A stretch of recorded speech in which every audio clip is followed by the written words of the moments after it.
अस्सलाम वालेकुम, welcome back to view bytes. आज हम करने जा रहे हैं जी MGT 602 का थीम नंबर 2।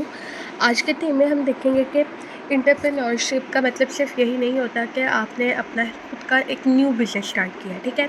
आप किसी पुराने बिज़नेस को, मतलब जो बिज़नेस पहले से कोई और इंसान चला रहा है, आप उससे बाय भी कर सकते हो, ठीक है। इसका मतलब यही है राउट टू एंटरप्रेन्योरशिप। मतलब एंटरप्रेन्योरशिप के और भी बहुत से तरीके हैं, ठीक है। बाइंग एन एग्जिस्टिंग बिज़नेस, इसमें हम पढ़ेंगे ऐसा बिज़नेस चलाना जो कि हम लोगों ने किसी का ख़रीदा हो। जो इंसान जो है अपना कोई, मतलब कोई और पहले से इस बिज़नेस को कर रहा है, लेकिन वो अपना बिज़नेस चेंज कर रहा है, उसका इंटरेस्ट चेंज हो गया, तो वो अपना बिज़नेस चेंज कर रहा है, पहले को सेल करना चाह रहा है, तो आप उसका बिज़नेस जो है पहला बाय कर लो। मतलब आपको बने बनाए वहाँ से क्लाइंट मिलेंगे, ठीक है। हर चीज़ पहले से हुई होगी, आपको आइडियाज़ पहले से मिल जाएंगे, मज़ीद आप कर लोगे, लेकिन पहले से भी आपको बहुत सी चीज़ें मिल चुकी होंगी, वर्कर्स आपके पास पहले से मौजूद होंगे, ठीक है। तो आज हम इसके बारे में पढ़ेंगे इस लेक्चर में। सबसे पहले हमारे पास आता है the potential drawbacks of being entrepreneur, ठीक है। एंटरप्रेन्योर बनने के बाद हमें कुछ नुकसानात भी होते हैं, हमें कुछ चैलेंजेस का भी सामना करना पड़ता है। सबसे पहले जी अनसर्टेन इनकम। इनकम आपकी फ़िक्स नहीं होती, कभी ज़्यादा भी होती है, कभी कम भी होती है, क्योंकि ज़ाहिर सी बात है एक जॉब जब आप कर रहे हो तो आपकी इनकम फ़िक्स होती है, लेकिन जब आपने खुद से बिज़नेस स्टार्ट किया है तो आपकी इनकम खुद से नहीं होती। आपको कभी प्रॉफिट ज़्यादा हो जाता है, कभी कम हो जाता है। Risk of losing your entire investment. आपको एक रिस्क होता है कि आप अपनी जो आपने इन्वेस्टमेंट की हुई है कहीं वो फेल ना हो जाए, ठीक है, लॉस हो जाए। आपको बहुत ज़्यादा टाइम अपनी जॉब पे देना, अपने यानी कि बिज़नेस पे देना पड़ता है। बहुत ज़्यादा टाइम और मेहनत करनी पड़ती है, आपको दिन रात काम करके अपने बिज़नेस को इस्टेब्लिश करना पड़ता है। Lower quality of life until the business get established. Start में जो है आपको शुरू में लाइफ स्टाइल सिंपल या स्ट्रेसफुल होता है आपका। आपकी जो लाइफ जो है वो बहुत ही मेस क्रिएट हुआ होता है, आप थके थके रहते हो, तो आप जाहिर सी बात है स्ट्रेसफुल होता है आपका बिज़नेस, अभी न्यू से स्टार्ट हुआ था, आपकी उसमें मेहनत ज़्यादा लग रही होती है, आपको बहुत ज़्यादा स्ट्रेस होता है कि आपका काम ये चलेगा भी कि नहीं, आपकी मेहनत भी रंग लाएगी भी कि नहीं, इस चीज़ का आपको स्ट्रेस होता है, ठीक है।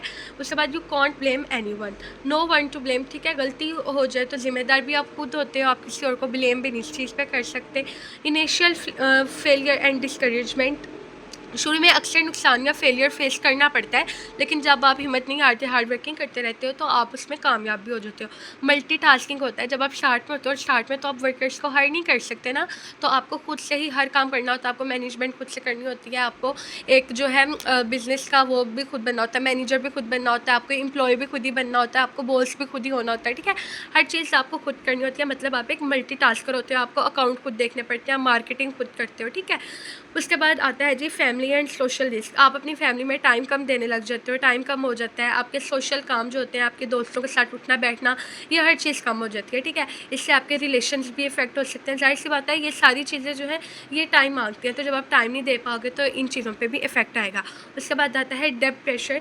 कभी लोन लेना पड़ता है और उसकी टेंशन हो जाती है, डेडलाइन का प्रेशर होता है आपके पास, ठीक है। जाहिर सी बात है जब आप अकेले काम कर रहे होते हो तो आपके पास डेडलाइन भी कम हो, तो आपको उस चीज़ का भी प्रेशर होता है। उसके बाद आता है market has its own trend and behaviour. Market का मूड कभी भी चेंज हो सकता है, डिमांड अप एंड डाउन होती रहती है, तो आपको इन सारी चीज़ों को फेस करना पड़ता है। आगे आता है जी what is feeding your entrepreneurial file. Entrepreneurial file का क्या मतलब होता है?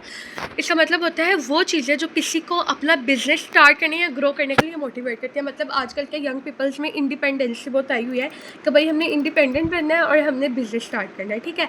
तो मतलब इंडिपेंडेंट हमें जो चीज़ मोटिवेट कर रही है वो कर रही है जी, हमने इंडिपेंडेंट होना है, ठीक है। तो हम इस चीज़ को कहते हैं इंटरप्रेन्योरियल फाइल। सबसे पहले जी हमारा economic shift in global environment. इसमें क्या चीज़ है जी, माशी तब्दीली। जब इकोनॉमी में चेंज आता है तो लोग बिजनेस स्टार्ट करते हैं, मतलब जब पैसा कमाने के चांसेस ज़्यादा बढ़ते हैं ना, तो लोगों को मोटिवेशन भी आती है, मतलब उनको लग रहा होता है कि भाई लोन सस्ता हो गया, हम इजीली काम कर सकते हैं। उसके बाद जो है कंपटीशन बढ़ना, टैक्स में रिलीफ मिलना, ठीक है, इंडस्ट्री का ग्रो करना। तो जब भी आपको पैसे कमाने के चांसेस मिलते हैं तो लोग मोटिवेट होते हैं और उसको क्या कहते हैं जी, वो इंटरप्रेन्योरशिप स्टार्ट करने लग जाते हैं, और इस चीज़ को हम कहते हैं economic shift in global environment. Second वाला जी डेमोग्राफिक फैक्टर्स। इसमें लोगों की टाइप्स होती हैं, मतलब सोसाइटी का स्ट्रक्चर इंटरप्रेन्योरशिप को पुश करता है, ठीक है।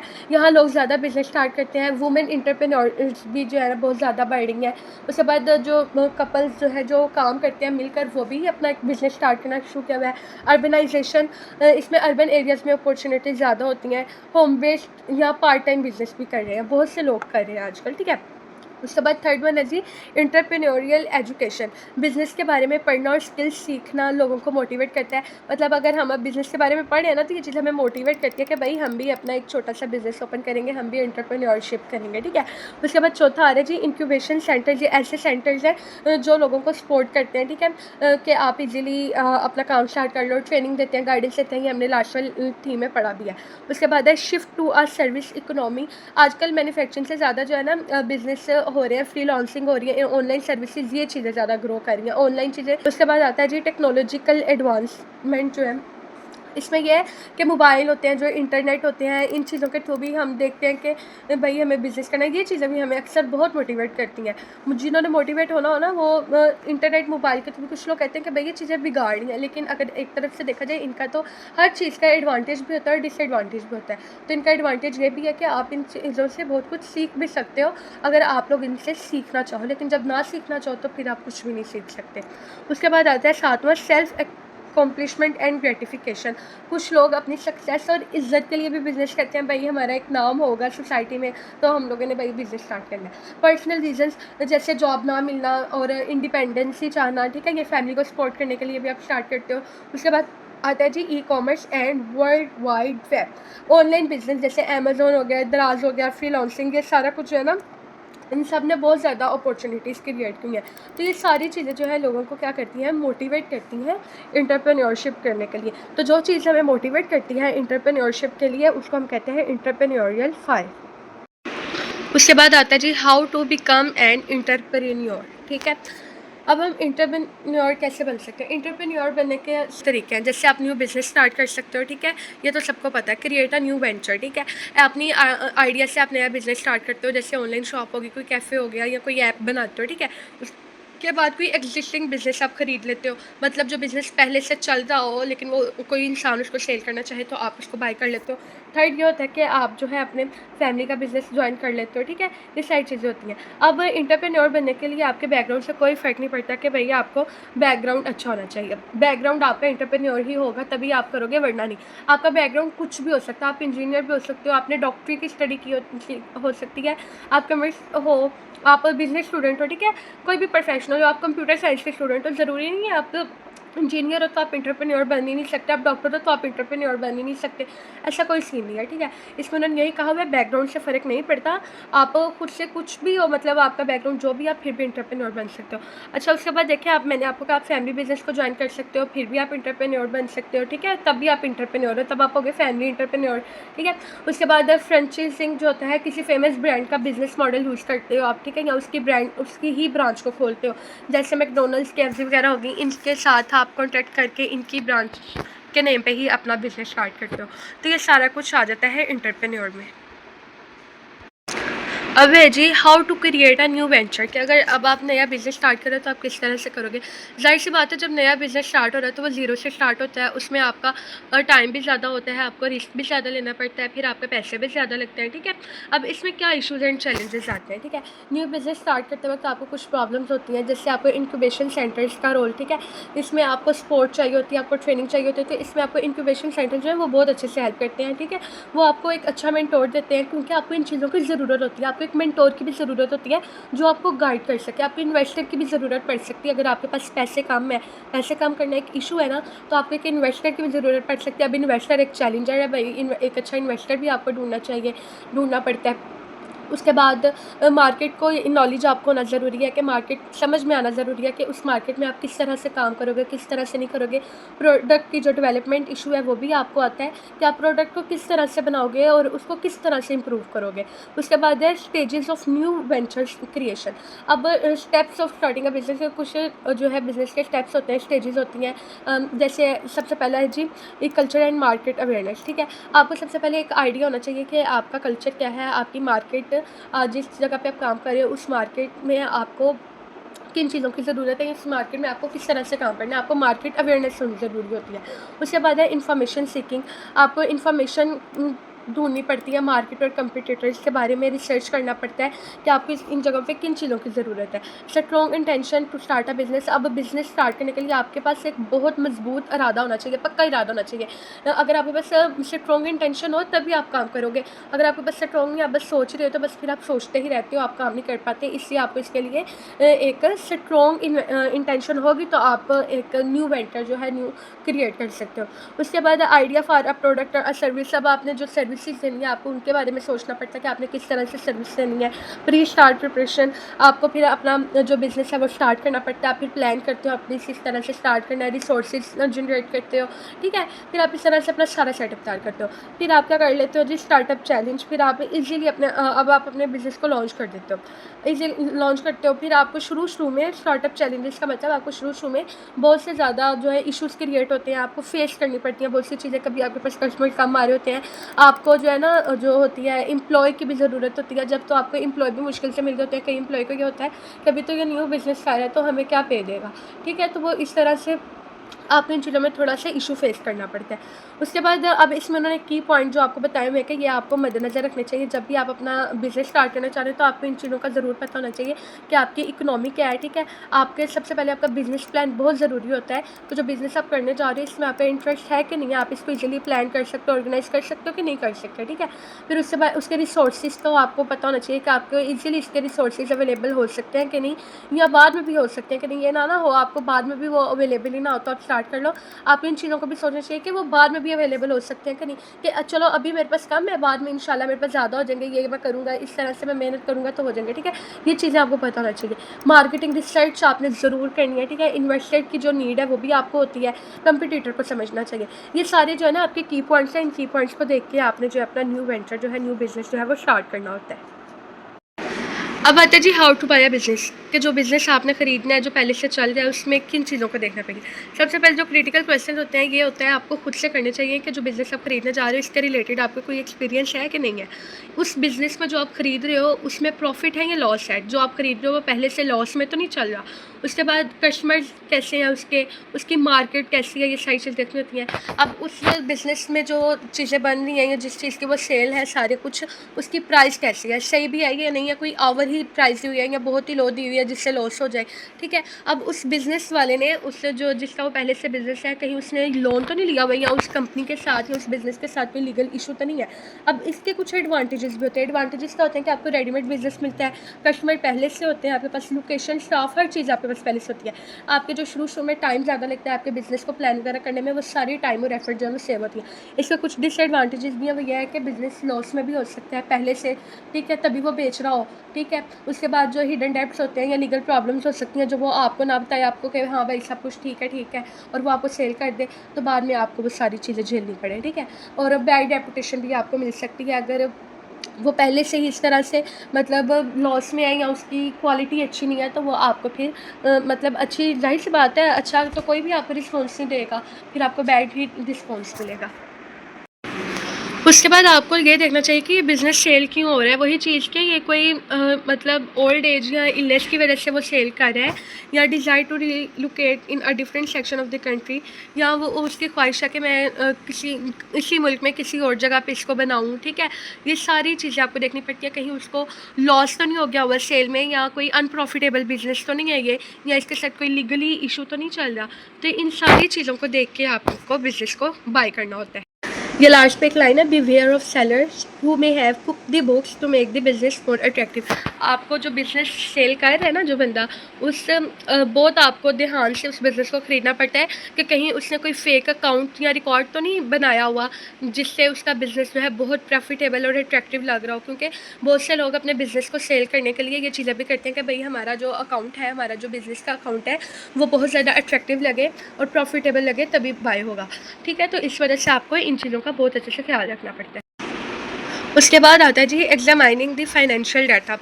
मतलब जो आपका जो फाइनेंशियल डाटा होता है उस पे कभी भी आपको ब्लाइंडली ट्रस्ट नहीं करना चाहिए, ठीक है। उसे अच्छे से वेरीफाई करके रियल कंडीशनर जो है उसकी रियल जो कंडीशंस होती हैं उनको समझना बहुत ज़रूरी होता है। अब इसमें जो इंपॉर्टेंट गाइडलाइंस है वो देखें कि फाइनेंशियल स्टेटमेंट उसके पहले चेक करो, ठीक है, सारी की सारी जो पिछले 5 साल होते हैं ना उनका सारा रिकॉर्ड देखो, उनको समझो कि उस रिकॉर्ड में कभी कोई मिसलीडिंग तो नहीं उससे दी हुई, ठीक है। आपकी जो पॉसिबल प्रॉब्लम्स आपको जो मिल सकती है अकाउंट्स में वो ये होती हैं कि एसेट्स ज़्यादा वैल्यू का शो किया जा रहा होता है, एक्सपेंसेस भी कम या ज़्यादा दिखाए जा रहे होते हैं, हिडन डेब्ट्स होते हैं, कुछ छुपे हुए कर्ज होते हैं जो उसने लिए होते हैं, ठीक है। वो सारे जो है ना अंदर पॉसिबल प्रॉब्लम्स होती हैं अकाउंट्स पे। तो इस वजह से आपको कभी भी ब्लाइंडली ट्रस्ट नहीं करना चाहिए सेलर पे। आपको हर चीज़ को वेरीफाई करके तभी उसको बाय करना चाहिए बिज़नेस को। फैसला कर लिया हुआ है कि भाई हमने एक चलता चलाया हुआ ही बिज़नेस लेना है, तो अगेन यही कहेंगे कि उसके ऊपर इन्वेस्टिगेट करो, ठीक है, उसको इवेल्यूट करो उस बिज़नेस को, सिंपल थिंग, ठीक है। बिज़नेस खरीदने से पहले उसे अच्छी तरह से चेक करना ज़रूरी होता है। सबसे पहला जो इसका काम है वो है ड्यू डिलिजेंस, मतलब पूरी केयर और रिसर्च के साथ बिज़नेस को इवेल्यूट करो, सोच समझ कर डिटेल चेक करके डिसीजन लेना चाहिए, ऐसे ही नहीं लेना चाहिए। अगेन वही चीज़ के किसी पे भी ब्लाइंडली ट्रस्ट नहीं करना चाहिए। उसके बाद आता है रिलाइंग ऑन प्रोफेशनल्स की हेल्प लेना चाहिए। सबसे पहले अकाउंटेंट, मतलब जो अकाउंटेंट में प्रोफेशनल हो आपके नज़दीक या आपके जानने वाला कोई भी जिनको फाइनेंशियली रिकॉर्ड्स को बहुत अच्छे तरीके से वो जानता हो, तो उसको आप उसकी हेल्प लो वो उस बिज़नेस के फाइनेंशियल रिकॉर्ड को चेक करने के लिए, ठीक है। लॉयर्स होते हैं, अटॉर्नीज होते हैं, लीगल इश्यूज चेक करते हैं, ठीक है, उनको उनकी हेल्प लो। एक्सपीरियंस बिजनेस ओनर के लिए उसकी हेल्प लो ताकि प्रैक्टिकल एडवाइस आपको वो देते हैं जिससे आपको ज़्यादा अच्छे से समझ आ सकती है कि आप जो पहले से चल रहा बिज़नेस उसको इजीली आगे से यानी कि कामयाब बिज़नेस मज़ीद बना सकते हो कि नहीं बना सकते। अब बिज़नेस को इवेल्यूएट करने के कुछ मेथड्स हैं जो कि है 4। सबसे पहला है जी एसेट बेस्ड वैल्यूएशन अप्रोच। सबसे पहले आप देखते हो कि जो बिज़नेस आप करने जा रहे हो इस बिज़नेस के पास क्या क्या चीज़ें हैं, जैसे शॉप होगी, मशीन्स होगी, स्टॉक कौन कौन सा है। दूसरा आता है जी मार्केट बेस्ड वैल्यूएशन अप्रोच।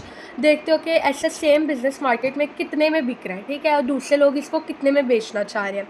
उसके बाद आता है अर्निंग बेस्ड वैल्यूएशन अप्रोच। इसमें आप देखते हो कि ये बिज़नेस जो है कितना प्रॉफिट देता है, हर मंथ कितने पैसे आपको देगा, कितना प्रॉफिट बना के आपको देगा। उसके बाद चौथा है cash flow based valuation approach. ये देखता है कि फ्यूचर में कितने पैसे आपके पास आएंगे, आने वाले टाइम में आपकी कितनी को अर्निंग हो जाएगी, ठीक है। ये सारी जो है ये 4 इवोल्यूशन जो है जो एक जो है बाइंग एग्जिस्ट बिजनेस के लिए आपको ये 4 इवोल्यूशन मेथड जो है पता होने चाहिए। एक बिज़नेस की वैल्यू जो है वो 3 चीज़ों पे डिपेंड करती है। अगर रिस्क जो है हाई होगा तो जाहिर सी बात है हाई जब रिस्क होता है आपके पास तो बिज़नेस स्लो ग्रो करता है और जो रिज़ल्ट है वो आपके लो फ्रॉम वैल्यू सस्ता बिज़नेस हो जाता है आपका रिज़ल्ट में, और कैपिटलाइजेशन जो रेट जो है वो भी हाई होता है। जाहिर सी बात है आपके पास रिस्क जो है वो हाई है तो कैपिटलाइजेशन भी हाई होगा और जो आपका जो बिज़नेस जो है वो सस्ता कहलाएगा। और यहीं पे अगर आपके पास उस बिज़नेस में वो बिज़नेस जो आप कर रहे हैं उसमें आपके पास लो रिस्क के चांसेस हैं तो इसमें क्या होता है आपका बिज़नेस जो है फास्ट ग्रो करता है, आपका बिज़नेस महंगा बिज़नेस कहलाता है और कैपिटलाइजेशन रेट जो है वो लो होता है। उसके बाद प्रोजेक्टेड ग्रोथ आ गया जी। इसके अंदर यही चीज़ ज़्यादा बताई हुई है कि ज़्यादा रिस्क जो है इक्वल होता है वैल्यू कम होती है उसकी, और अगर कम रिस्क है तो मतलब उसकी वैल्यू ज़्यादा है, ज़्यादा ग्रोथ है तो वैल्यू भी क्या है जी ज़्यादा है उसकी। उसके बाद हमारे पास आता है जी non quantitative factor to consider in valuing a business. जो बिज़नेस की वैल्यू है ना वो नंबर से नहीं सिर्फ हम लोग लगा सकते हैं, ठीक है, पता उस वो कुछ नॉन नंबर फैक्टर से भी डिसाइड की जा सकती है कि बिज़नेस की क्या वैल्यू है, ठीक है। सबसे पहले उसका होता है कंपटीशन के मार्केट में इस चीज़ का कितना कंपटीशन है, फिर उसकी डिमांड स्ट्रॉन्ग है या वीक है, ठीक है। फ्यूचर कम्युनिटी डेवलपमेंट, इसमें ये आता है कि एरिया फ्यूचर जो है में ग्रो करेगा या नहीं करेगा, ये जो एरिया जहाँ पे हमारा ये बिज़नेस हुआ है ये फ्यूचर में भी ग्रो करेगा या ऐसा ही रहेगा हमेशा से। उसके बाद आता है जी लीगल कमिटमेंट्स, कोई लीगल केस या कॉन्ट्रैक्ट इशू तो नहीं है, वही चीज़ें ये देखें बार बार बताई हुई इन्होंने और उन्हीं चीज़ों की वजह से ये लेक्चर जो है इतने इतने बड़े हो रहे हैं, ठीक है। तो मैं नेक्स्ट कोशिश ऐसे ही करूँगी कि अगर कोई चीज़ ज़्यादा एक्सप्लेन की हुई है तो उसको मैं छोटा कर दूँ, मतलब आपको हर स्लाइड में ही उसी चीज़ को बार बार एक्सप्लेन ना करूँ। अब आप देखें हमने यही अभी तक पढ़ रहे हैं कि हमें बिज़नेस में लीगली जो चीज़ें हैं वो भी देखनी चाहिए, वो भी ध्यान में रखनी चाहिए, ठीक है, अगर हम कोई पहले से बना हुआ बिज़नेस जो है ख़रीद रहे हैं। यूनियन कॉन्ट्रैक्ट, एम्प्लॉय के रूल्स और एग्रीमेंट्स जो हैं वो भी आपको पता होने चाहिए। उसके बाद जो बिल्डिंग है, बिल्डिंग्स जो है शॉप या फैक्ट्री की कंडीशन कैसी है, वो सही भी है कि बस टूटी फूटी हुई है, आपको लेकर उसको दोबारा सारा रिपेयर करवाना पड़ेगा। उसके बाद प्रोडक्ट की प्राइस क्या है, वो ऐसी है प्रोडक्ट की प्राइस कि जो मतलब हर कोई ख़रीद सकता है, जो आपको अच्छा सा प्रॉफ़िट दे सकती है। ज़रूरी नहीं है आपको महंगे प्रोडक्ट से प्रॉफ़िट दें, आपको बहुत से नॉर्मल प्राइसेस में प्रोडक्ट भी बहुत अच्छा प्रॉफ़िट देते हैं जब आपके वो प्रोडक्ट्स अच्छे हों। उसके बाद हमारे पास आता है जी negotiating and closing the deal.